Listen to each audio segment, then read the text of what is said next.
தியானத்துக்காக आज हमारे ध्यान के लिए எபிரேயர் முதல் அதிகாரத்துல इब्रू का किताब पहला अध्याय में முதல் 3 வசனம் வாசிப்போம். पहला 3 वचन पढ़ेंगे.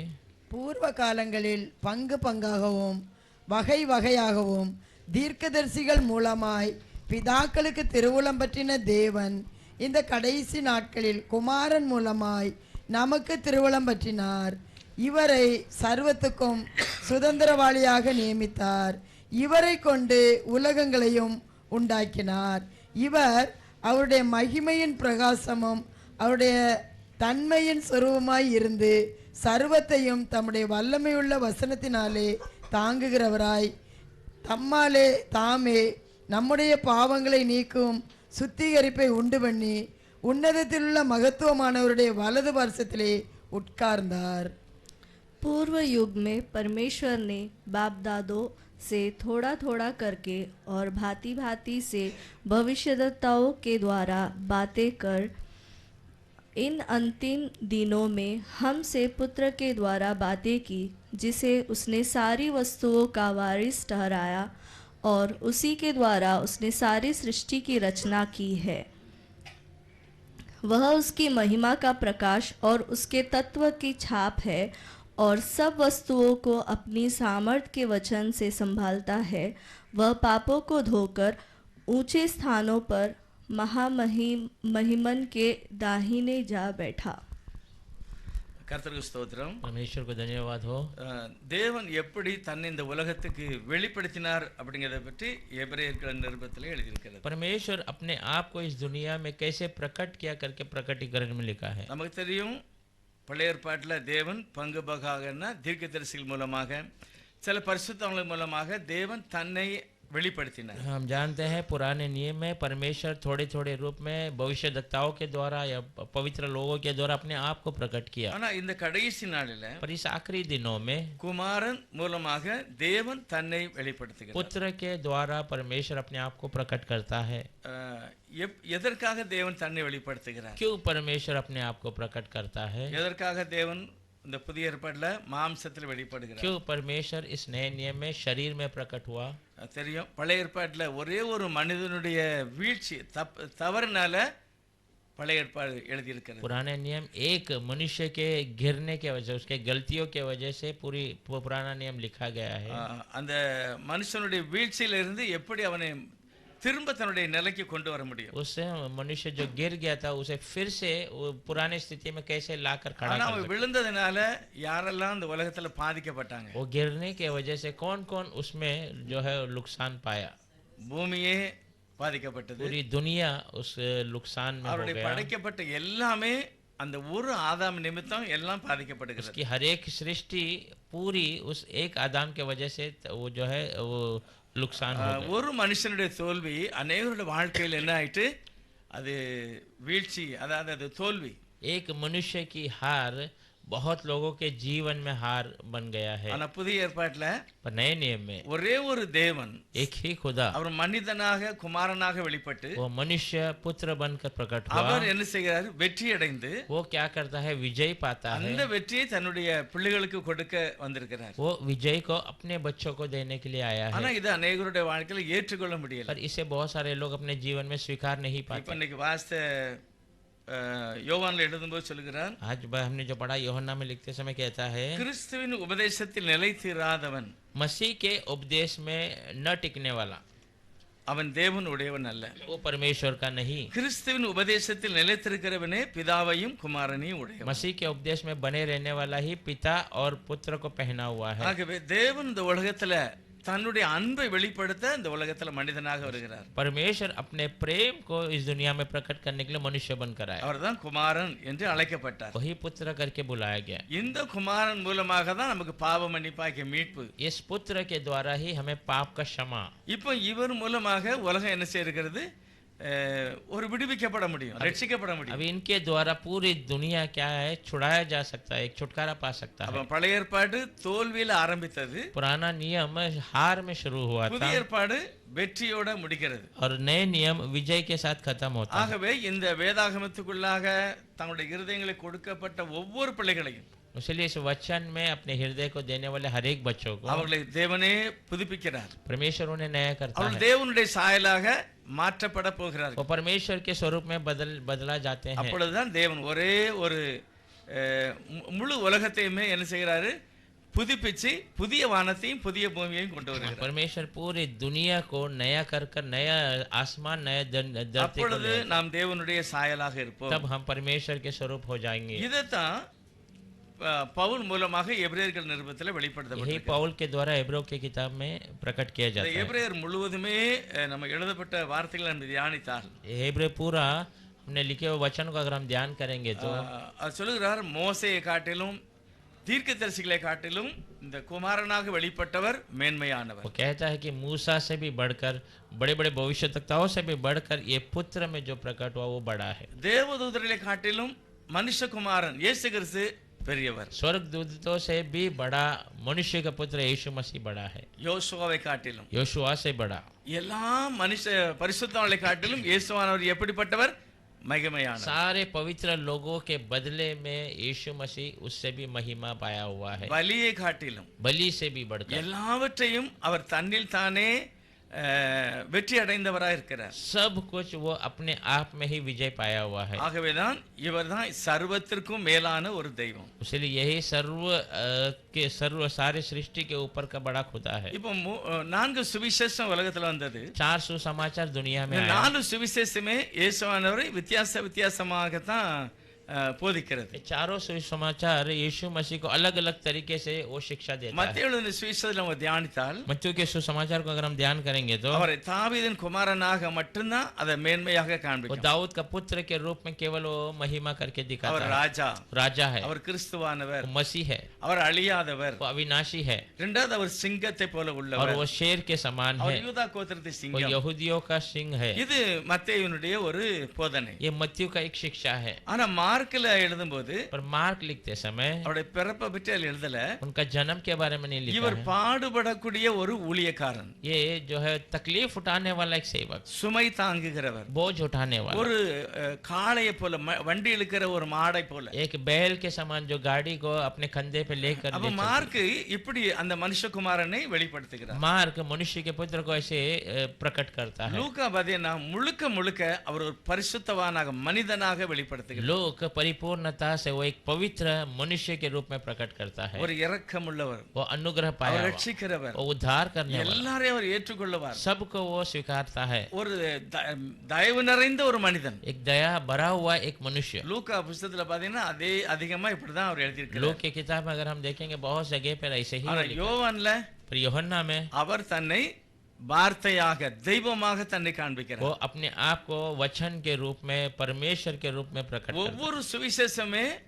ஒவ்வொரு மாதிரி கிறிஸ்துவை हर एक வெளிப்படுத்த. सुसमाचार में मसीह को अलग अलग तरीके से प्रकट करता है। நான் முந்தைய ஒரு புத்தகத்துல வாசிக்கிறேன். मैंने पहले एक किताब में पढ़ा था, மத்தேயு சொல்கிறார், அடிக்கடி சொல்கிற வார்த்தை, मत्ती हमेशा कहने वाली एक ही बातें हैं। இயேசு என்ன சொன்னாரு அதை மட்டும் அவர் சொல்வார். यीशु ने क्या कहा वो केवल वो बताता था। நான் ஒரு புக்கில் வாசிருக்கேன், அது இயேசு சொன்னார் சொன்னார் சொன்னாருங்க வார்த்தை ஒரு 100 முறைக்கு மேல வருது. एक किताब में मैंने पढ़ा, मत्ती ने यीशु ने कहा करके जो बातें हैं वो शब्द 100 से भी अधिक बार मत्ती के किताब में आता है। ஆனா மார்க் எழுதின சுவிசேஷத்துல और मार्क के सुसमाचार இயேசு என்ன செய்தார் यीशु ने क्या किया அதை மட்டும் தான் அவர் போஸ்ட் பண்ணுவார். वो केवल उसे वो दबाव दिया है। ஆனா லூக்கால पर लोक में இயேசுநாதர் ஜனங்களுக்கு மத்தியில எப்படி அவர் நடந்து கொண்டார், यीशु लोगों के बीच में कैसा वो चला, ஒரு பரிசுத்தவானாக, एक ஒரு पवित्रता के, தீர்க்கதரிசியாக, एक भविष्यवक्ता के रूप இப்படி தன்னை அவர் அந்த உலகத்துல வாழ்ந்து वो காண்பித்தார். ऐसा अपने लोगों को दुनिया में जी कर बताया। ஆனா யோவான் எழுதின சுவிசேஷத்துல यूहन्ना का सुसमाचार में அவர் ராஜாவாக மட்டுமல்ல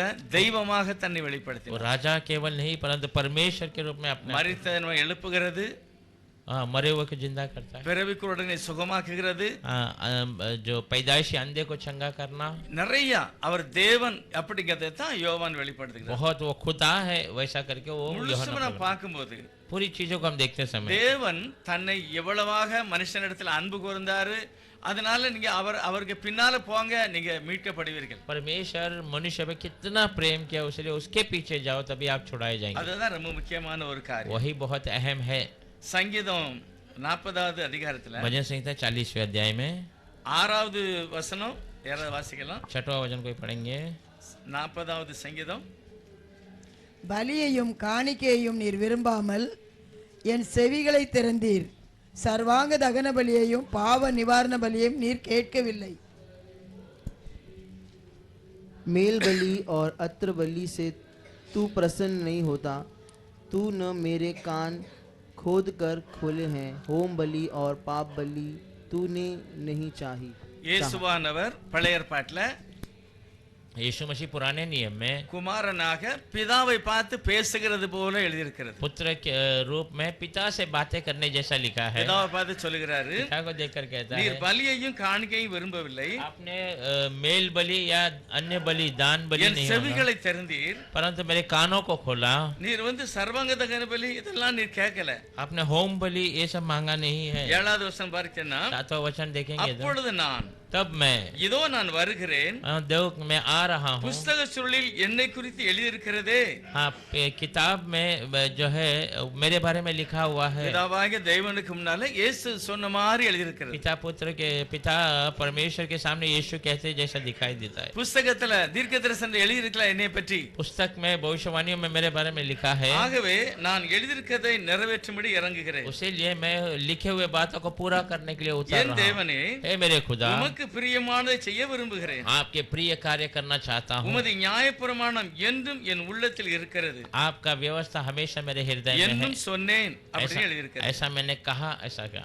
தேவன் தன்னை உலகத்துக்கு வெளிப்படுத்துகிறார். परमेश्वर अपने आप को दुनिया को प्रकट करता है. தாவீது தன்னுடைய வாழ்க்கையில நடந்தது போல எழுதியிருக்கிறாரு. இயேசு எப்படி இந்த உலகத்துல இறங்கி வருகிறார். दाऊद अपने जीवन में जो हुआ वो बातों को ऐसे ही लिखा है कैसे यीशु इस दुनिया में उतर कर आया. எபிரேயர் 10வது அதிகாரத்திலும் கூட இதே வசனத்தை எழுதுகிறார். हिब्रू 10वां अध्याय में भी यही वचन को लिखा है. 5வது வசனம் நினைக்கிறேன். 5वां वचन 10वां अध्याय में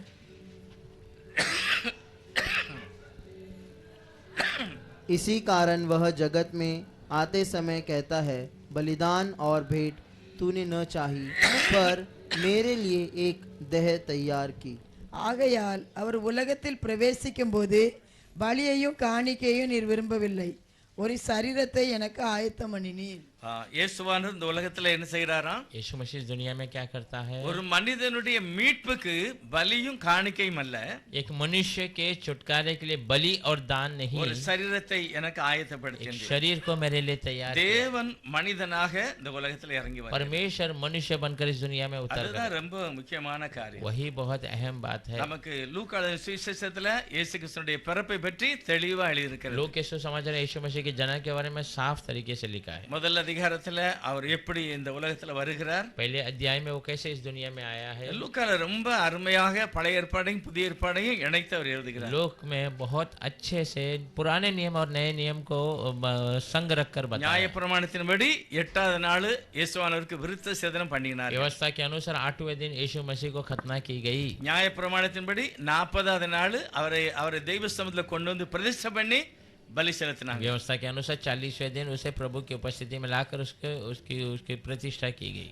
அதே லூக்கா சொல்றார் 30வது வயசுல वही लूका कहता है 30 साल के उम्र में அவர் என்ன செய்கிறாரு, ஞானஸ்நானம் எடுக்கிறார்। जाकर बपतिस्मा लेता है। இப்போ யோவான் கிட்ட போய் நிக்கும்போது यूहन्ना के सामने खड़ा होते யோவான் சொல்லுகிறார், ஆண்டவரே உம்மாலே நான் ஞானஸ்நானம் எடுக்கணும், यूहन्ना कहता प्रभु आपसे मैं बपतिस्मा लेना है, நீர் எப்படி என்கிட்ட வரலாம் आप அப்படிங்கிறார்। कैसे मेरे पास आ सकते அதுக்கு हैं? இயேசு என்ன சொல்லுகிறார், तब यीशु क्या कहता है, இப்பொழுது இடம் கொடு, अब तो जवाब இப்படி எல்லா நீதியையும் நிறைவேற்றுவது நமக்கு ஏற்றதா ये இருக்கிறது। सारी न्याय की बातों को पूरा करना हमारे लिए இப்போ सही है। யோவான் என்ன சொல்ல விரும்புதார், நானே ஞானஸ்நானம் எடுக்கல, यूहन्ना क्या ये कहता है कि मैंने अभी तक बपतिस्मा नहीं நான் लिया, எப்படி உமக்கு கொடுக்க முடியும்? मैं कैसा आपको बपतिस्मा அப்ப दूं? இயேசுவானவரை தெளிவாய் அவர் பார்த்து அந்த அபிஷேகத்துல நின்னு பேசுறாரு, நீர் எப்படி என்கிட்ட வரலாம்? यीशु मसीह को साफ तरीके से देख के उस अभिषेक में वो कहता है आप कैसा मेरे पास आ सकते ஒருவேளை இயேசுவானவர் ஒரு இடத்துல இருந்துட்டு யோவான ஆள் விட்டு அனுப்பி நீங்க மேசியாவுக்கு ஞானஸ்நானம் கொடுக்கணும் நீ வா அப்படின்னா கண்டிப்பா யோவான் போயிருப்பாரு। हैं। हाँ, अगर यूहन्ना परमेश्वर एक जगह पे खड़ा हो रह कर यूहन्ना को संदेश भेजा तो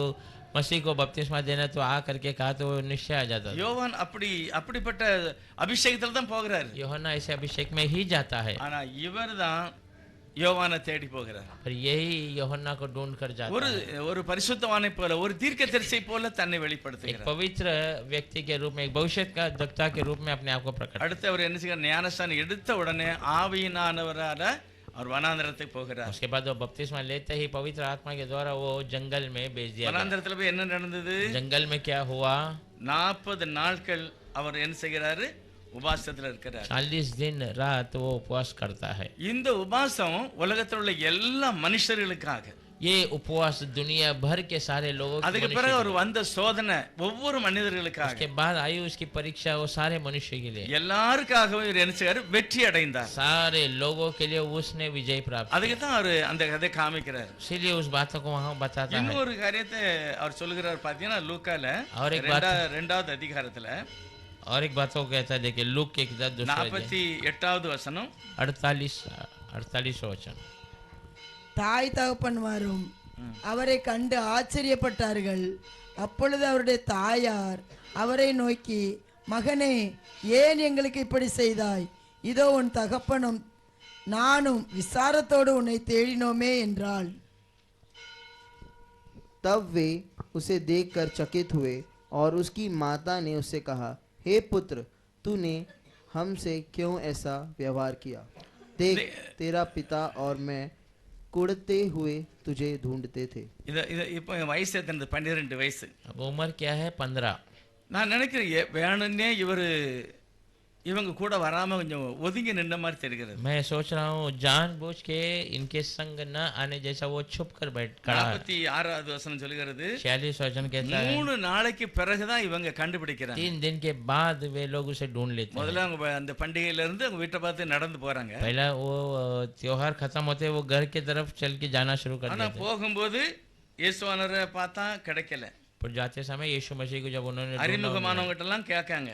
पहचान वाले से सबसे पूछते हैं, எல்லாரும் சொன்னாங்க நாங்க பார்க்கல அப்படிங்க. सब कहते हैं हमने तो देखा नहीं है। இவங்க உடனே தேடி போகும்போது तुरंत वे ढूंढ कर जाते 3 நாளைக்கு பிறகுதான் இயேசுவானவரை எருசலேம் தேவாலயத்துல பார்க்காங்க. 3 दिन के बाद यीशु मसीह को परमेश्वर के भवन में यरूशलेम में देखते हैं। எவ்வளவு ஒரு பயந்து போயிருப்பாங்க பாருங்க. कितना डर गए रहेंगे। 12 வயது இருக்கும்போது केवल 12 साल है। இவங்க 3 நாள் இவரை பார்க்கவே இல்லை. 3 दिन से उसे देखा नहीं ஆனா है। 3 நாளைக்கு கழிச்சு பார்க்கும்போது அங்க ஒரு அதிசயமான காரியத்தை 3 பார்க்காங்க. दिन के बाद जब वो देखते हैं वहाँ एक अद्भुत कार्य को देखते हैं। 46வது வசனம் சொல்லுகிறது 46 वचन कहता है 3 நாளைக்கு பின்பு 3 दिन के बाद அவர் தேவாலயத்தின் போதகர் நடுவில் உட்கார்ந்திருக்கவும் वो परमेश्वर जो के भवन में बड़े याजकों के सामने बैठकर அவர்கள் பேசுகிறதை கேட்கவும் வினாவும் கண்டார்கள். उनकी बातें करने वाली बातों को सुनकर उसमें बहस बातें करने लगे। இப்போ நிறைய சொல்லுவாங்க டீன் ஏஜ், அதாவது ஏஜ் 13வது வயசுக்கு பிறகு என்ன வயசு?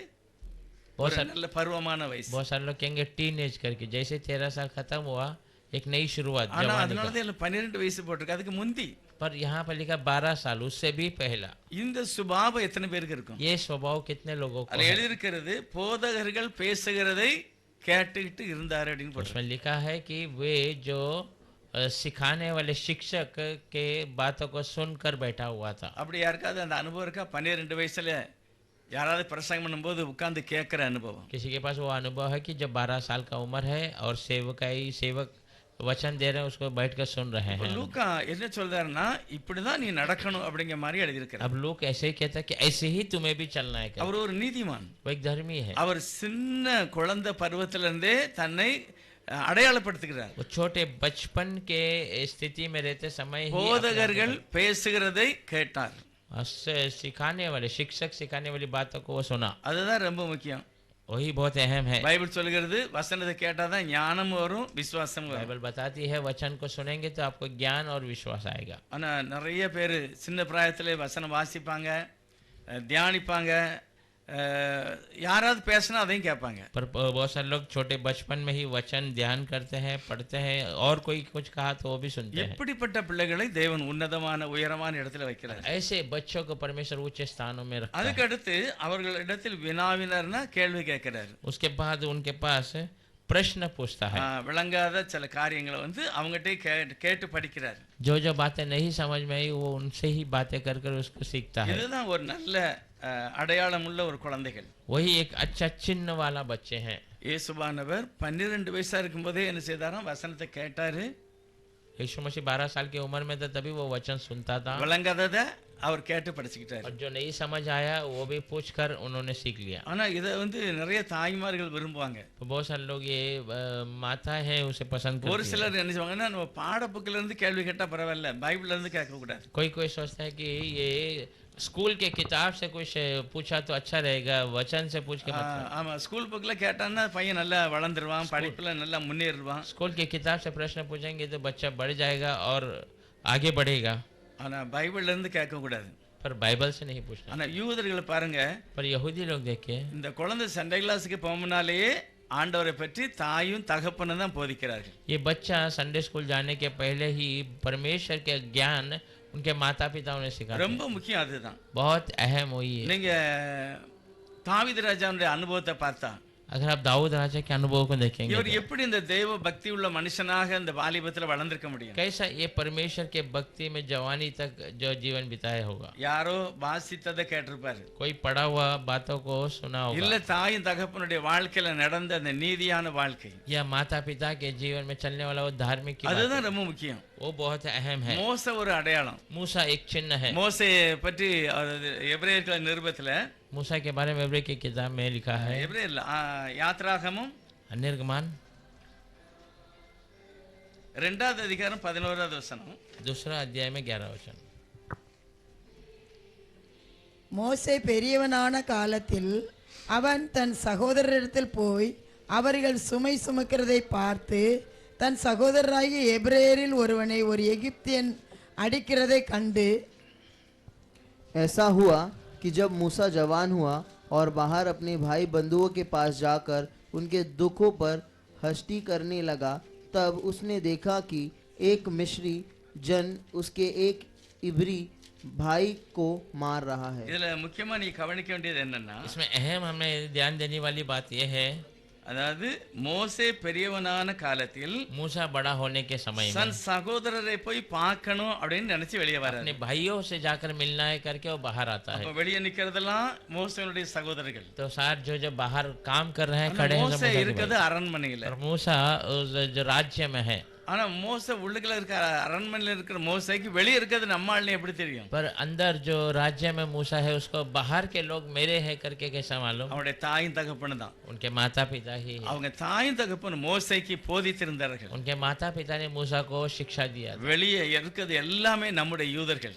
सब जो बाहर है वो सब हमारे यहूदी भाई அவங்க हैं। எல்லாம் அடிமையா படுத்தி வச்சிருக்காங்க. वो सब गुलामी में पड़े हुए ஆனா हैं, தேவன் ஒரு நாள் நம்ம விடுதலை ஆக்குவார். पर एक दिन परमेश्वर हमें छुड़ा देगा। ஆனா உன் மூலமா விடுதலை ஆக்குவாருங்கிறது எங்களுடைய நம்பிக்கை. पर तुम्हारे द्वारा वो छुड़ाएगा करके हमारा भरोसा। அதனால நீ அரண்மனையில் இருந்தாலும் इसीलिए तू राज्य में रहेगा, தேவ சித்தத்தை தான் நீ நிறைவேற்றணும். परमेश्वर की मर्जी को ही तो पूरा करना। அப்பதான் இந்த மோசே நினைக்கிறாரு, तब मूसा सोचता சரி है வெளியே போய் பார்க்கலாம், ठीक है बाहर जाके देखता हूं। எதெல்லாம் தப்பா இருக்கோ அதெல்லாம் நம்ம அழிச்சிடணும். जो गलत लग रहा है उसे हम खत्म कर देना है। அதுதான் வெளியே போய் பார்க்கறாரு. इसलिए वो बाहर जाकर ஒரு देखता है। ஒரு எபிரேயன் ஒரு எகிப்தியன் சண்டை போடுறாங்க. एक हिब्रू को एक मिस्री मारता है, அப்ப மோசே என்ன நினைக்கிறாரு, तब मूसा क्या सोचता है? நம்ம சகோதரனை இந்த எகிப்துக்காரன் அடிக்கான், हमारे भाइयों को ये मिस्र का व्यक्ति मार रहा है, ஆகவே அவனை கொலை செய்து மண்ணுல மூடியாச்சு. इसलिए उसे मार कर वो मट्टी में दफना दिया। பரவாயில்ல, இன்னைக்கு ஒரு ஆளை நம்ம காலி பண்ணிட்டோம். ठीक है, आज एक जन को हमारे जो இன்னும் போகும்போது யாராவது ஒரு எகிப்தியன் நம்ம ஆளை விரோதம் வச்சா அவனை கொண்டு காலி பண்ணிடணும். और कोई जो है मिस्री हमारे भाई के विरोध करेंगे उनको भी खत्म कर देना। அப்படியே செய்து கடைசியில பார்வோன் ராஜாவே நம்ம கொலை செய்திடணும். वैसे मार मार कर आखिर में फिरौन राजा को भी मार देना है, நம்ம ஜனங்களை நம்ம விடுதலை செய்திடலாம். हमारे लोगों को हमें छुड़ा देना है। இப்படிப்பட்ட ஒரு எண்ணம் மோசேக்கு இருந்ததுனால தான் இந்த காரியத்தை செய்கிறார். ऐसा विचार मूसा को था, उसलिए ऐसे कामों को அப்ப किया। மோசேனுடைய இருதயத்துல நல்லா பதிஞ்சு போச்சு, நாம் வேற, मूसा के हृदय में अच्छे से बस गया था कि मैं நம்முடைய अलग हूं। தேவன் பரலோகத்தில் இருக்கிறார், हमारा परमेश्वर स्वर्ग में है, எகிப்துல உள்ளது நம்ம கிடையாது. मिस्र में जो है वो हमारा இந்த नहीं है। நம்பிக்கையை தாயும் தகப்பனும் போதிச்சு வச்சிருந்தாங்க. ये भरोसे को माता पिता ने सिखा कर रखा था। பைபிள் அப்படிதான் எழுதி இருக்கிறது. बाइबल ऐसी बताता, காணப்படாத தெய்வத்தை காண்கிறதாக இருதயத்திலே நம்பினான். न दिखने वाला परमेश्वर को देख रहा हूँ ऐसे हृदय में भरोसा किया। ஆகவே சிறு வயசுல நம் தேவனை கேட்கணும், அதாவது வார்த்தையை வாசிக்கணும், அதை கேட்கணும், அதுல வளரும் போது தான் ஆசீர்வாதம். छोटे से उम्र में ही हम परमेश्वर के वचन को सुनना है, उसमें से उत्तर पूछना है, प्रश्न पूछना है, उसमें हमारा आशीष है। இப்போ பிள்ளைகள் வெளிநாட்டுல இருக்காங்க, अब बच्चे जो है बाहर मुल्क में है, வெளிநாட்டுல இருந்தாலும் எப்படி இருக்காங்க? बाहर मुल्क में है तभी कैसे हैं? பக்தியா இருக்காங்க। भक्ति में है। எப்படி இது நமக்கு சொல்ல முடிகிறது? कैसा वो हम कह सकते हैं? அவங்க பேசுறதுல இருந்து புரிஞ்சுக்கிடலாம், उनकी बातों से हम समझ सकते அவங்க हैं, நடவடிக்கை எல்லாத்திலும் நம்ம அந்த கேட்கறதுலயே நம்ம என்ன செய்யலாம், நம்ம பிள்ளைகள் எப்படி இருக்காங்கன்னு தெரியும்। उनके चाल चलन, उनसे बातें करते समय उनकी बातों से हम समझ सकते हैं हमारे बच्चे। பால்குடி மறந்த உடனே சாமியால கொண்டு சபையில விடுதாங்க। अब दूध पीना छोड़ते ही सामुएल को कलीसिया में छोड़ ஆனா दिया। சாமியால கொண்டு விடும்போது சாமியல் அவர் விடுகிற சபையில இருக்கிற ஒரு சில ஊழியர்கள்லாம் சரி கிடையாது। हाँ, जब सामुएल को उस कलीसिया में छोड़ा उस समय में उस कलीसिया के एक दो सेवक लोग सही नहीं थे। ஆராதனையில தப்பு நடக்கு, आराधना में गलतियां हो रही है, காணிக்கையில தப்பு நடக்கு, दान में गलतियां हो பலி रही है, செலுத்துறதுல தப்பு நடக்கு, बलि चढ़ाने में गलतियां हो என்னெல்லாமோ रही பண்ணுதாங்க। हैं। बहुत कुछ कर रहे हैं, இது முதலே நடக்கு। ये बहुत पहले से हो ஆனா रहा है। அண்ணா சாமியிட்ட முதலே சொல்லிட்டாங்க, पर अन्नाल ने सामुएल को पहले ही कह दिया, அந்த சபைக்குள்ள நான் உன்னை கொண்டு விடுவேன்னு சொல்லி நான் ஜெபம் பண்ணியிருக்கிறேன்। उस कलीसिया के अंदर में तुम्हें जाकर छोड़ूंगा करके मैंने நிறைய ஊழியக்காரங்க சரியான ஆராதனை செய்யல, बताया। बहुत सारे सेवक लोग सही आराधना नहीं பலி कर रहे, செலுத்தல, தப்பு பண்ணுதாங்க। बलि नहीं चढ़ाते हैं, गलत करते அதுல हैं। எழுதியிருக்கிறது ஜனங்கள் காணிக்கை கொடுக்கிறது கூட மனம் கசந்து கொடுத்தார்கள்। उसमें लिखा है लोग दान देते समय में भी मन कड़वा होकर देने लगे, இந்த ஊழியக்காரனுக்கா காணிக்கை கொடுக்கணும், कि ये सेवक को मुझे दान देना है, அப்படி மனம் கசந்து கொடுத்தாங்க। ऐसे मन कड़वा होकर दिए என் हैं। மகனே அங்கதான் உன்னை கொண்டு விட போறேன், हे मेरे बेटे, मैं वहां पर तुझे ஆனா छोड़ना, நீ உன்னை பத்திரமாய் पर பாதுகாக்கணும்। तू अपने आप को संभाल लेना। 12 வயசு கூட இருக்காது, 12 साल भी नहीं होगा, ஆனா எப்படிப்பட்ட ஒரு போதனையினால அந்த பையன் இருந்ததுனால தான் पर ऐसे एक शिक्षण के वजह से उस लड़का था, इसीलिए தேவன் அவனோடு பேசினார்। परमेश्वर से बातें की। சின்ன பிராயத்துல கர்த்தன் முகமுகமாய் பேசுகிறார், छोटे से उम्र में ही परमेश्वर चेहरा से चेहरा मिलाकर उससे बातें- தரிசனத்துல இல்ல சத்தமா பேசுறாரு। दर्शन में नहीं, बड़ी आवाज में उससे बातें। நீங்க எபிரேயர்ல பாத்தீங்கன்னா எபிரேயர்ல இவருடைய பேரை முதல் போட்டிருக்கு, इब्रू की किताब में अगर हम देखेंगे तो उनके नामों को पहले लिखा है 11வது அதிகாரத்துல 12वां अध्याय, 12वां अध्याय में, இல்ல 11 11वां अध्याय में இந்த பெரிய பெரிய ஆளுக்கு பற்றி எழுதும்போது बड़े बड़े नामों को लिखते समय में 32வது வசனம் யாராவது வாசிக்கலாம்? 32 वचन। பின்னும் நான் என்ன சொல்லுவேன்? கிதியோன், பாராக், சிம்சோன், யெப்தா, தாவீது, சாமுவேல் என்பவர்களையும் தீர்க்கதரிசிகளையும் குறித்து நான் விவரம் சொல்ல வேண்டுமானால் காலம் போதாது। अब और क्या कहूँ, क्योंकि समय नहीं रहा कि गिदियोन का और बारक और शिमशोन का और यिफ्तिया का और दाऊद का और शमूएल का और भविष्यद्वक्ताओं का वर्णन करूं। தீர்க்கதரிசிகளுடைய பெயர்ல சாமுவேல் பேர் தான் முதலாவது வருகிறது பாருங்க। भविष्यद्वक्ताओं के नामों में सामुएल का नाम सबसे पहला है। பாக்கியெல்லாம் பரிசுத்தால நிரப்பப்பட்டு சில காரியங்களை செய்தாங்க, बाकी सब पवित्र आत्मा में भरकर थोड़े कामों को किए हैं, ஆனா சாமுவேல் தீர்க்கதரிசியாக முதல் அவர் தீர்க்கதரிசியாகவும் நியாயாதிபதியாகவும் வருகிறார்। पर सामुएल पहला भविष्यद्वक्ता और न्यायी बनकर आता சின்ன है। வயசா இருக்கும்போதே கர்த்தர் பேசுகிறார்। छोटे से उम्र में ही परमेश्वर से बातें அதுக்கு की। காரணம் அவங்க தாய் தகப்பன் தான், उसका अहम कारण उनके माता पिता, அது ரொம்ப முக்கியம்। बहुत अहम है। ரெண்டாவது ஆண்டவருடைய வாழ்க்கை பார்க்கும்போது ஒரு போதகத்தை கேட்கிறாரு, அவங்க போதிச்சதை கேட்டார்। दूसरा परमेश्वर के वचन में लिखा वो जो सिखाता है उसे लोग सुने। ஆனா இந்த காலத்துல போதனை நிறைய பேர் கேட்க விருப்பப்பட पर மாட்டாங்க, आज बॉयज दिनों में बहुत सारे लोग शिक्षण सुनना पसंद नहीं करते। எங்களுக்கு அட்வைஸ் எல்லாம் பண்ணக்கூடாது। मुझे कोई सलाह मत दीजिए, ஆனா பைபிள் சொல்லுகிறது இயேசுவானவர் போதனையை கேட்டார்। पर वचन कहता है यीशु मसीह शिक्षा को सुना था। அந்த 12 வயதுக்கு பிறகு 12 साल के बाद யூத ஜனங்களாம் என்ன செய்வாங்களாம்? यहूदी लोग सारे लोग क्या करते हैं? தகப்பன் செய்கிற அதே வேலையை யூதர்கள் செய்வாங்க। पिता करने वाले वही कामों को यहूदी लोग அந்த करते 13 வயசுக்கு பிறகு हैं। 13 साल के बाद இப்போ சகரியா ஆராதனை செலுத்த உள்ள போகிறார், अब जकरिया आराधना करने के लिए अंदर जा रहा है। அதுக்கு எடுபடி வேலை பார்க்கறதுக்கு, அதாவது ஒரு பாத்திரத்தை கொண்டு போறணும், அதுக்கு அவங்க பிள்ளைகளை கூட்டு போவாங்க। उसके अंदर काम को छोटा मोटा काम करने के लिए बर्तन को इधर लेके आना, तो उसके लिए अपने बच्चों को लेकर जाते இப்போ அவர் தூபம் காட்ட போறாரு, हैं। अब वो धूप दिखाने जा रहा है। தூபம் காட்ட போனா என்னெல்லாம் வேணும்? धूप दिखाना है तो क्या क्या அந்த लगेगा? தூபம் இருக்கும், वो धूप में डालने वाला ஒரு वो இடத்துல பாத்திரத்துல தீ, एक बर्तन में अंगार, அங்க இருக்கிற சாம்பலை எடுக்கிறதுக்கு ஒரு பாத்திரம், वहाँ के उस राख को निकालने के लिए एक बर्तन பிறகு அதை चाहिए, சுத்தம் பண்ணதுக்கு துணி। फिर उसको शुद्ध करने के लिए एक இது ஒரு वस्त्र। மனுஷன் கொண்டு போக முடியாது। एक व्यक्ति नहीं लेके जा அப்ப அந்த सकता, ஆசாரியன் தன்னுடைய பிள்ளைகளை கூட கூட்டு போவாங்க। तो याचक अपने बच्चों को साथ ले जाते हैं। இது எல்லாமே அவருடைய வாழ்க்கையில நடந்தது। ये सारी बातें उनके जीवन में पूरा हुआ। இதனால தான் யூதர்கள் எல்லாருமே அந்த வம்சம் அந்த லேவி கோத்திரம் முழுசும் அந்த வேலையில உறுதியாக இருந்தார். इसीलिए ये लेवी के पूरे घराने उस काम घर के परमेश्वर के कामों में स्थिर बने हुए थे। இயேசுவானவர் கூட அதே காரியத்தை தான் செய்கிறார். यीशु मसीह भी वही कामों को करता है। எல்லாம் செய்துட்டு सब कुछ कर कर அதுக்கு பிறகுதான் அந்த வனாந்தரத்தில் போய் சோதிக்கப்படுகிறார். उसके बाद उस जंगल में जाकर परीक्षा ली। சோதிக்கப்பட்டது பற்றி மார்க் எழுதின சுவிசேஷம் परीक्षा लिया हुए बारे में मार्क के सुसमाचार में முதல் அதிகாரம் 13வது வசனம். पहला अध्याय के 13 वचन में அவர் வனாந்தரத்திலே 40 நாள் இருந்து சாத்தானால் சோதிக்கப்பட்டு அங்கே காட்டு மிருகங்களின் நடுவிலே சஞ்சரித்து கொண்டிருந்தார். தேவதூதர்கள் அவருக்கு ஊழியம் செய்தார்கள். जंगल में 40 दिन तक शैतान ने उसकी परीक्षा की और वह वन पशुओं के साथ रहा और स्वर्गदूत उसकी सेवा करते रहे। अच्छा இந்த சொர்க்கதூது சேவை பண்ணாங்கன்னு போட்டிருக்கு பாருங்க. स्वर्गदूत भी उनका जो सेवा किया ऐसा वचन कहता है। அது 40 நாள் இல்ல, वो 40 दिन नहीं, 40 நாள் அப்படி அவங்களுக்கெல்லாம் அப்படி உதவி செய்யல. 40 दिन तक उसका मदद नहीं किया। அன்னைக்கு 40வது 4வது அதிகாரம் மார்க் எழுதின விசேஷம் हम मार्क का सुसमाचार 4 अध्याय 11வது வசனம் 11 वचन। அதற்கு அவர் தேவனுடைய ராஜ்யத்தின் ரகசியத்தை அறிந்து 4 उसने उनसे कहा 11 तुमको மேத்யூ 4:11 4:11 அப்பொழுது பிசாசானவன் அவரை விட்டு விலகி போனான். உடனே தேவதூதர்கள் வந்து அவருக்கு பணிவிடை செய்தார்கள். இந்த வசனத்துக்கும் நீங்க மார்க்கையும் பாத்தீங்கன்னா ये वचन और अब मार्क में अगर आप देखेंगे तो இது கரெக்ட். மார்க்ல மொத்தமா எழுதுகிறார். मार्क में 7 में लिखा है அவர் 40 நாள் வரைக்கும் சோதிக்கப்பட்டார். 40 दिन तक वो परखा गया, காட்டு மிருகங்களோட சஞ்சரித்தார். जंगल के जानवरों के संगति में वो था।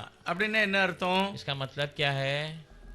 அங்க என்னது புலி, சிங்கம், கரடி என்னெல்லாமோ இருந்திருக்கலாம். वहाँ कुछ भी शेर, बालू, कुछ भी जानवर, जंगली जानवर ஆனா होंगे। ஏதேன் தோட்டத்துல ஆதாமோட அது எப்படி இருந்ததோ அப்படிதான் இயேசுநாதரோட पर இருந்திருக்கு. एदेन के बाग में आदम के साथ कैसे वो जानवर पाए गए, वैसे ही यीशु मसीह के पास भी எல்லா சூழ்நிலையிலுமே அந்த மிருகங்கள்லாம் கூட இருந்திருக்கு. सारी स्थिति में वो जानवर उनके साथ था। இங்க மத்தேயு முதல் அதிகாரத்துல இயேசுவானவர் பற்றி எழுதும்போது அவர் கலிலேயா விட்டு அவர் நாசரேத்துல வந்து சஞ்சரித்தார் அப்படின்னு போட்டிருக்கோம். मत्ती पहले अध्याय में यीशु मसीह को लिखते समय वो गलीलिया को छोड़कर नाजरत में आकर बस गया, ஜனங்களோடு வாழ்ந்தார். लोगों के साथ। இங்க போட்டிருக்கு மிருகங்களோடு அவர் यहाँ சஞ்சரித்தார். लिखा है कि जानवरों के साथ 40 நாள் வரைக்கும் 40 दिन तक இயேசுவானவர் ஒரு சாதாரண மனிதனை போல यीशु मसीह एक साधारण मनुष्य के रूप நம் எல்லாரையும் மீட்டு हम கொள்வதற்காக सबको छुड़ाने के அவர் लिए தரையில தான் இருந்திருப்பாரு. वो जमीन पर ही बैठा होगा। அதுல கட்டில் இருந்திருக்குமா? क्या उधर खाट रहा होगा? இருந்திருக்காது. नहीं, வனாந்தரம். जंगल है। அவர் படுத்தது ऊपर सोया होगा வனாந்தரத்துல தான். जंगल में ही। அப்ப எல்லா விதத்திலும் ஒரு மனு குலத்தை சரியான இடத்துல நிறுத்ததுக்காக வேண்டி सारी स्थिति में एक मनुष्य को सही स्थान में खड़े रखने के लिए உபவாசம் மட்டும் இல்ல, அவர் படுத்தது அவர் இருந்த எல்லாமே ஒரு சாதாரண நிலையில தான். हाँ, केवल उपवास नहीं, वो जो बैठा था, लेटा था, चला, सब एक साधारण स्थिति में ஆனா ही। தேவதூதர்கள் கண்டிப்பா உதவி செய்யறதுக்கு என்ன செய்திருப்பாங்க? துடிச்சிருப்பாங்க. நான் கண்டிப்பா அதை செய்யலாமா, சாப்பாடு கொண்டு வரலாமா, தண்ணி கொண்டு வரலாமான்னு சொல்லுவாங்க. स्वर्गदूत निश्चय वहाँ पे तड़पे होंगे कि मैं मसीह के लिए कुछ लेके आऊँ, भोजन लेके आऊँ, पानी लेके आऊँ करके। ஆனா 11வது வசனம் மேத்தில போட்டிருக்கு 4ல पर 11 वचन मत्ती में அப்பொழுது பிசாசானவன் அவரை விட்டு விலகினான். அந்த சோதனை எல்லாம் முடிஞ்ச பிறகு விலகினான். तब शैतान उनको छोड़ कर गए जब परीक्षा लेके खत्म होने के வெளியே बाद। போன பிறகு वो बाहर जाने के बाद உடனே தேவதூதர்கள் வந்து அவருக்கு பணிவிடை செய்தார். तुरंत स्वर्गदूत आए और उनका जो है सेवा எப்பொழுது कब? சோதனை காலம் எல்லாம் முடிஞ்ச பிறகு परीक्षा का समय सब खत्म होने के बाद தினமும் அவருக்கு உதவி செய்யல அவங்க. हर दिन आकर उन्होंने मदद ஆனா नहीं உதவி செய்ய ரொம்ப பிரயாசப்பட்டிருப்பாங்க. की। वो मदद के लिए बहुत प्रयास किए होंगे, ஆனா தேவன் அதுக்கு அனுமதிக்கவே पर இல்லை. परमेश्वर ने उसके लिए मौका नहीं दिया। இதெல்லாம் பார்க்கும்போது இயேசுவானவர் செய்த தியாகம், ये सब देखते समय यीशु मसीह ने जो हमारे लिए அவருடைய உபவாசம், उनका उपवास, அவருடைய வெற்றி, उनकी विजय, இது எல்லாமே நமக்காகத்தான். ये सारी बातें हमारे लिए அவர் ही है। வெற்றி அடைந்ததுனால எனக்கு அந்த வெற்றியை அவர் தருகிறார். वो विजय पाया इसलिए मुझे वो विजय वो देता இது है। விசுவாசத்தின்படி தான் வருது. ये विश्वास के द्वारा ही आता அடுத்து है। லூக்கா 4வது அதிகாரத்தை நம்ம பார்த்தோம் அப்படின்னா दूसरा लूक 4 अध्याय को अगर हम அவர் देखें, வழக்கத்தின்படியே சபைக்கு போனார்னு போட்டிருக்கு. वो आदत के अनुसार कलीसिया में गया। 4:16 வசனம். 4:16 वचन। தாம் வளர்ந்த ஊராகிய நாசரேத்துக்கு அவர் வந்து தம்முடைய வழக்கத்தின்படியே ஓய்வு நாளில் ஜெப ஆலயத்தில் பிரவேசித்து வாசிக்க எழுந்து நின்றார். फिर वह नासरत में आया जहाँ पाला पोसा गया था और अपनी रीति के अनुसार सप्त के दिन आराधनालय में जाकर पढ़ने के लिए खड़ा हुआ। நம்ம ஒவ்வொருவருக்கும் ஒரு பழக்கம் இருக்கு, வழக்கம். हर एक के पास एक एक आदतें हैं। ஆனா இயேசுவனுடைய பழக்கம் என்னதான்? और यीशु मसीह की क्या आदत ஓய்வு है? நாள்ல சபைக்கு போகணும். विश्राम के दिन कलीसिया में जाना है। நிறைய கிறிஸ்தவங்க அப்படிதான். बहुत सारे मसीह लोग ऐसे- ஞாயிற்றுக்கிழமைனாலே தனியா ஒதுக்கி நாளைக்கு ஆலயத்துக்கு போகணும் அப்படின்ட்டு எல்லாமே ரெடி ஆயிடுவாங்க. रविवार होते ही सब अलग कर कर कल कलीसिया जाना करके सब अलग कर देते ஆனா हैं। நிறைய பேர் நினைச்சவங்கன்னா சனிக்கிழமை தான் நல்ல படம் போடுவாங்க. और बहुत सारे लोग क्या करते हैं, शनिवार को अच्छा पिक्चर डालते हैं, எல்லாம் பார்த்துட்டு पूरा रात भर देखते हैं, ஒரு பகல்ல எல்லாம் நல்லா தூங்கி ஒழிப்பாங்க. फिर दिन भर सोकर दूसरे दिन निकाल लेते हैं। ஆண்டவர் சொல்லுவாரா எந்திரிச்சு கோயிலுக்கு போன்ட்டு? प्रभु कहता है कि तो उठकर कलीसिया जा, அதெல்லாம் சொல்ல மாட்டாரு. वो नहीं कहता, ஏன்னா தேவன் வாழ்ந்து காண்பித்திருக்கிறார். क्योंकि परमेश्वर ने उसे जी कर என்ன போல दिखाया। நீ நடந்துக்கன்னு சொல்லி தான் எழுதி வச்சிருக்கிறார். मेरे समान तो चल करके वो लिख कर रखा है। ஆகவே தேவ சபைக்கு வருகிறது என்னுடைய வழக்கமாக இருங்க, என்னுடைய பழக்கமா இருக்கணும். इसलिए परमेश्वर के भवन में आना मेरा हमेशा का आदत बने रहना இப்போ है। அவருக்கு வயசு 30 வயசு. अब उसको 30 साल का उम्र हो गया। ஞானஸ்தானம் எடுத்து 40 நாள் உபவாசம் எடுத்து சபைக்கு வந்தாச்சு. बपतिस्मा लेकर 40 दिन उपवास लेकर कलीसिया में आ அந்த गए। சபையில முக்கியமானவங்க வேதம் வாசிக்கிறதுக்கு கையில கொடுக்காங்க. कलीसिया के अहम लोग वचन पढ़ने के लिए परमेश्वर के हाथों में அப்ப देते हैं। அவருடைய நடவுடை எப்படி இருந்திருக்கும் அந்த சபையில? उनका चाल चलन उस कलीसिया में कहाँ कैसा எல்லாத்தையும் होगा? கொடுப்பாங்களா வாசிக்க? क्या सबके पास थोड़ी पढ़ने देते हैं? எல்லாத்தையும் கொடுக்க மாட்டாங்க. नहीं देते இப்ப सब। இயேசு கிறிஸ்துடைய வாழ்க்கையில ஞானம், விவேகம் எல்லாமே இருந்தது. तो यीशु मसीह के जीवन में ज्ञान विवेक सब कुछ उनके साथ, அதனாலதான் அவர் பைபிளை கொடுத்தாங்க. उसीलिए उन्हें वचन दिया। அவர் கரெக்டா பைபிளை எடுத்து वो बराबर தன்னை பற்றி எங்க எழுதியிருக்கோ அதை தேடி எடுக்கிறார். बराबर वचन को लिया और उसके बारे में कहाँ लिखा है उस बात जगह को उसने ढूंढ இதுதான் நான். यही मैं हूँ। இந்த ஊழியத்துக்கு தான் நான் इस அழைக்கப்பட்டிருக்கேன். सेवा के लिए मैं बुलाया गया நான் हूँ। அபிஷேகம் मैं பெற்றிருக்கிறேன். अभिषेक पाया हूँ। நான் சாத்தானை मैं ஜெயிச்சிட்டேன். शैतान पर विजय पाया हूँ। இனிமேல் நீங்க என் வசனத்தை நம்பினா நீங்க ஜெயம் பெறுவீர்கள். अब तुम मेरे वचन पे भरोसा करोगे तो विजय पाओगे। அவர் மலைப்பிரசன்ன சொல்லுவார், ஆவியில் எளிமை உள்ளவர்கள் हमारी பாக்கியவான்கள். प्रचार में कहता है आत्मा में जो नम्र है वे धन्य है। என்ன அர்த்தம்? इसका मतलब क्या है? அந்த பரிசுத்தத்தை பற்றி ஒரு ஏக்கம், उस पवित्रता का एक जो प्यास, एक तड़प, நீதியா நடக்கணும், धार्मिकता से பொய் जीना, சொல்லக்கூடாது, झूठी बातें नहीं என்னுடைய करनी। வாழ்க்கையில ஜெபம் முக்கியமா இருக்கணும், मेरे जीवन में प्रार्थना अहम होना है, நான் சாட்சியா வாழணும். मैं गवाही पे बनकर जीना। அதாவது இந்த ஆவியில் எளிமை அப்படிங்கிறதுக்கு குணாதிசன் சொல்லலாம். आत्मा में नम्र उसका गुण ये बातों को அவருடைய बता முதல் வசனம் 5:3 போட்டிருக்கு. முதலாவது சொல்றாரு, அவர் என்ன செய்கிறாரு? திரளான ஜனங்களை கண்டு மலையின் மேல் ஏறினார். हाँ, वो 5वें के में तीसरा लिखा है कि वो बहुत सारे लोगों को देखकर पर्वत पर चढ़ गया। அவர் உட்கார்ந்த பொழுது அவருடைய சீஷர்கள் எல்லாம் அவரிடத்தில் வந்தார்கள். वो जैसे बैठा तो उनके चेले सब उनके पास அவர் आए। தமது வாயை திறந்து அவர்களுக்கு உபதேசித்து சொன்னது वो என்னவென்றால், अपने मुंह को खोलकर लोगों को क्या उपदेश दिया? ஆவியில் எளிமை உள்ளவர்கள் பாக்கியவான். आत्मा में नम्र वाले धन्य हैं। யாருக்கெல்லாம் அந்த ஏக்கம் இருக்கோ நீங்க உண்மையிலேயே பாக்கியவான். किस किस को वो तड़प है वो निश्चय धन्य है। வேதம் வாசிக்கணும், वचन पढ़ना है, ஜெபிக்கணும், प्रार्थना करना है, உபதேசத்தை கேட்கணும், उपदेश को सुनना है, தாய் प्रभु का, தகப்பனுக்கு கீழ்ப்படியணும், माता पिता का आदर करना है, எதிர்த்து பேசக்கூடாது. विरोध बातें नहीं करना। இந்த இது எல்லாம் உள்ளடக்கினது தான் தாழ்மை. ये सब अंदर बना हुआ है वो नम्रपना। இதை நம்ம புரியணும்னா இதுக்கு எதிர்ப்பதத்தை பார்க்கணும். எதிர்ப்பதம், इसे हमें समझना है तो उसके विरोध के बातों को हमें समझना है। விரோதம்னா विरोध की बातें मतलब விரோதம் என்னது? उसका विरोध करना, ஏற்கு மாறா பண்ணுது, हाँ, उसके अच्छी बातों का विरोध करना, சோம்பேறித்தனமா இருக்கிறது, आलस बना करना, வேதம் வாசிக்கிறது கிடையாது, वचन नहीं पढ़ना, பொய் சொல்லணும், झूठी बातें, ஏதாவது கோல்மால் பண்ணணும். कुछ ना कुछ गलत कार्य இந்த करना। வார்த்தைக்கு நேர் எதிர்ப்பது அதுதான். इस वचन के सीधे विरोध बातें वही है। ஆவியில் எளிமை இல்லைன்னா அவ்வளவும் இருக்கும். आत्मा में नम्र नहीं है तो सब सारी बुराई रहेगी। ஆண்டவர் சொல்கிறார், முதல் அவருடைய செய்தியை தான், ஆவியில் எளிமையா இருக்கியா நீ பாக்கியவான். प्रभु कहता है पहला उनका संदेश हो ये तू नम्र है तो तू धन्य है। ஆங்கிலத்தில் என்ன போட்டிருக்கு? ஆவியில் எளிமை உள்ளவர் பாக்கியவான்கள ஆவியில் எளிமை உள்ளவர்கள் ஆசீர்வதிக்கப்பட்டவர்கள். आत्मा में नम्र है वो आशीष किए जाएंगे. எல்லாத்துலயும் பாடத்திலையும் பாடமானாலும் சரி சரீரமானாலும் சரி எல்லாத்துலயுமே தேவன் நம்மளை ஆசீர்வதிக்கிறார். शिक्षा हो शरीर हो सब में प्रभु हमें आशीष. எல்லாம் தேவன் நமக்காக ஆயத்தப்படுத்தி வச்சிருக்கிறார். सब परमेश्वर ने हमारे लिए तैयार कर. அதனால உலகம் எதுவும் சொல்லட்டும், इसलिए பயப்படாத. दुनिया कुछ भी कहे आप உன்னை डरिए मत. நிந்திப்பாங்க, என்னெல்லாமோ சொல்லுவாங்க, ஆனா நீ தேவனுக்காக நிற்க வேண்டும். आपकी निंदा करेंगे, आपको कुछ भी कहेंगे, पर आप प्रभु के लिए खड़ा रहना है. சங்கீதம் 48 वजह संहिता 48 8வது வசனம். 8वां वचन. நாம் கேள்விப்பட்டபடியே நமது தேவனுடைய நகரமாகிய சேனைகளுடைய கர்த்தரின் நகரத்திலே கண்டோம். தேவன் அதை என்றென்றைக்கும் ஸ்திரப்படுத்துவார். சேலா.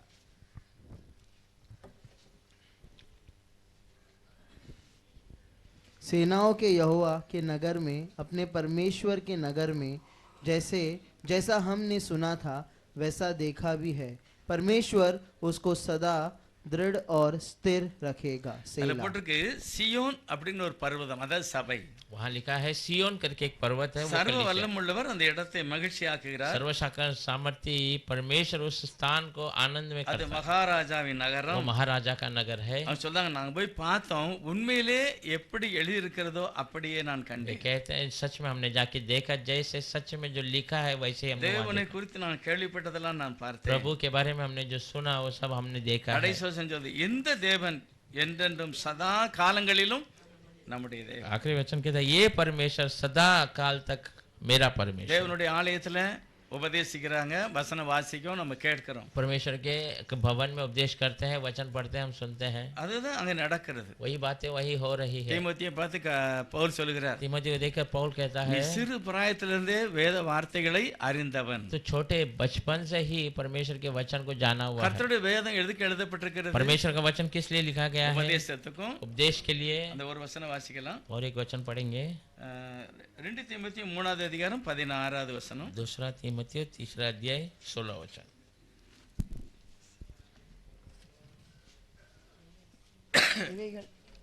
संपूर्ण पवित्र स्तर परमेश्वर की प्रेरणा में रचा गया है और उपदेश और समझने और सुधारने और धार्मिकता की शिक्षा के लिए लाभदायक है. வேத வாக்கியங்கள் எல்லாம் எதுக்கு எழுதப்பட்டிருக்கிறது? प्रभु का वचन सब किसके लिए लिखा गया है? பரிசுத்த ஆவியினாலே கொடுக்கப்பட்டது. पवित्र आत्मा से दिया गया है. அது தேவனுடைய பிள்ளை எல்லா விதத்திலையும் மேன்மையாக இருக்கணும். परमेश्वर के बच्चे सारी रीति पे महिमा में रहना. எல்லாத்துலயும் அவங்கள பார்த்தாலே தெரியணும் இவன் தேவனுடைய பிள்ளை. सारी बातों में उन्हें देखकर ही समझना है कि ये प्रभु का बच्चा है. நம்ம வீட்ல இருக்கிற ஒரு சில காரியங்களை பார்த்தே வெளியே இருந்து வர ஆட்களுக்கு புரியணும். हमारे घर के एक दो बातों को देखकर बाहर से आने वाले लोग समझ जाना है. சில வீட்டுக்கெல்லாம் போனா செருப்பு போட்டுட்டு தான் போகணும். कोई के घर पे गए तो चप्पल डालकर ही अंदर जाना पड़ता है. தெரியுமா, இவங்க இந்த சபையில் உள்ள சில வீட்டுக்கெல்லாம் முன்னால ஜெப கொடுத்து போகும்போது தண்ணி கொண்டு போவாங்க. हाँ कलीसिया में बहुत सारे लोगों के घर में जब जाते थे तो पानी साथ में लेके ஏன்னா जाते அந்த थे, வீட்டுல தண்ணி குடிக்க முடியாது. क्योंकि उस घर में पानी पी नहीं सकते हैं. எல்லாம் கிறிஸ்தவங்க தான். सब मसीह लोग हैं.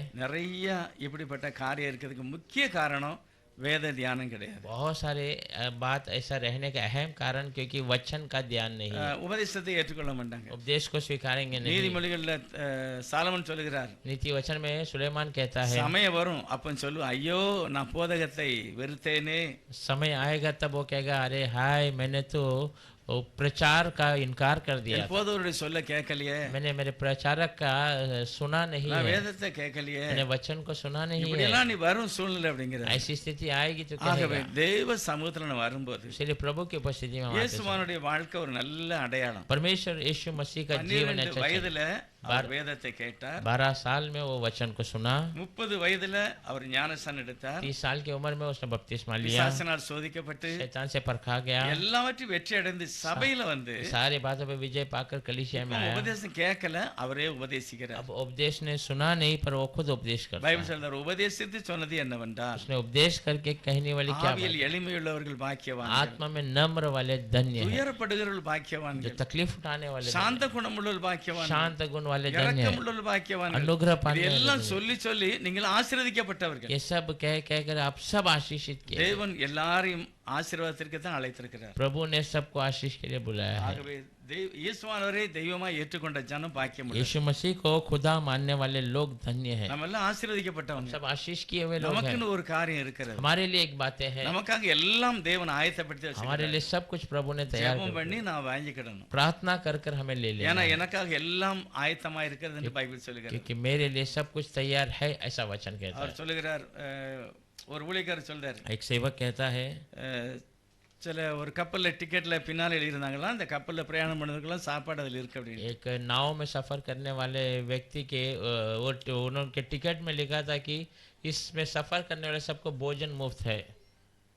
ஆனா அந்த ஆளு தெரியல. पर उस व्यक्ति को से उसके बारे में जानकारी அதனால नहीं था, கேண்டீன்ல போய் சாப்பிடல. तो इसलिए उसने भोजन भूख लगा पर उसने खाना नहीं था, பைசாவும் இல்ல. पैसा भी नहीं था। அப்பதான் ஒரு யோசனை, ஐயோ நம்ம பைசா கொண்டு வராம போயிட்டோம். हाँ, वो कहने लगा मैं पैसा भी नहीं लेके आया। கப்பல்ல எத்தனை பேர் இருப்பாங்க? 2000-3000 பேர் இருப்பாங்க. 2 से 3 हजार लोग भोजन के लिए वहाँ पर मतलब खाने, நம்ம இடத்துக்கெல்லாம் சாப்பாடு வந்து நம்ம தான் போய் சாப்பிடணும். हमारे घर पे हमारी जगह पे खाना नहीं आ रहा, हमें जाकर खाना है। கேண்டீன் எப்பவும் திறந்திருக்கும். कैंटीन हमेशा खुला है, எது வேணுமோ அதை சாப்பிடணும். क्या चाहिए उसे खा सकते। இவர் சொன்னாரா, எனக்கு சாப்பிடுறதுக்கு ஒண்ணுமே இல்ல, பணம் இல்ல. पर मेरे पास पैसा नहीं है खाने के लिए அவர் कुछ பார்த்தா பின்னால என்ன எழுதிருக்குன்னு பாரு. नहीं। उसने कहा पीछे देखो उसमें क्या இதுல लिखा है। பிரயாணம் பாய் வருகிற ஒவ்வொருவருக்கும் சாப்பாடு அதோட சேர்ந்து இருக்கு. इसमें सफर करने वाले हर एक के लिए भोजन उसके साथ है। இப்படிதான் பைபிளே எழுதிருக்கு. ऐसे ही वचन में लिखा है। முதலாவது தேவனுடைய ராஜ்யத்தையும் நீதியையும் தேடு, पहला எல்லாமே உனக்கு கிடைக்கும். परमेश्वर के राज्य उसकी धार्मिकता की खोज कर सब उसके साथ ஆனா मिलेगा। நமக்கு அதெல்லாம் நம்பிக்கை வந்துடும். சாப்பாடெல்லாம் கிடைக்கா அப்படின்னு போய் தேடிடுவோம். हम भोजन सब मिलता है क्या ऐसा करके उसको हम ढूंढ लेते ஆனா हैं, இந்த வசனத்தை நம்ம முழுசா நம்ப முடியல. पर इस वचन को पूरी तरीके से भरोसा नहीं करते। முதலாவது தேவனுடைய ராஜ்யத்தை நீதியையும் தேடும் போது पहला परमेश्वर के राज्य उसकी धार्मिकता की खोज இவைகள் करते हैं। எல்லாம் அப்படின்னா அது உள்ள எல்லாமே அடங்கியது. इसके संग सब मतलब सब कुछ उसके अंदर आ जाता है। படிப்பு, நமக்கு ஞானம், புத்தி எல்லாம் அதுக்குள்ள வந்துருது. हमारा पढ़ाई, हमारा ज्ञान, हमारा बुद्धि सब कुछ उसके साथ है। சகலமும் தேவன் நிறைவாய் கொடுப்பார். सब कुछ परमेश्वर परिपूर्ण அதுதான் கர்த்தர் நம்மளை அழைத்திருக்கிறார். इसीलिए प्रभु ने हमें बुलाया। ஆகவே கிறிஸ்து இந்த கடைசி நாள்ல குமாரனாக வெளிப்பட்டார். इसलिए मसीह इस आखिरी दिनों में पुत्र के रूप में प्रकट हुआ। குமாரனை உடையவன் தேவனை உடையவன். पुत्र को जो पहना है वो परमेश्वर को கர்த்தர் पहना அப்படிப்பட்ட மகிமையான காரியத்தை நமக்கு है। தந்திருக்கிறார். परमेश्वर ऐसे महिमा की बातों को அதனால हमें दिया है। காலையில் எழும்பி கர்த்தருக்கு நன்றி சொல்லி நம்முடைய வேலையை ஆரம்பிக்கணும். इसलिए सुबह उठकर प्रभु को धन्यवाद கர்த்தர் कर நமக்கு कर வெற்றியும் ஆசீர்வாதத்தையும் தருவார். परमेश्वर हमें विजय और आशीष देगा। கர்த்தர் ஒவ்வொருவரையும் அப்படி ஆசீர்வதிப்பார். प्रभु हम हर एक को आशीष करें।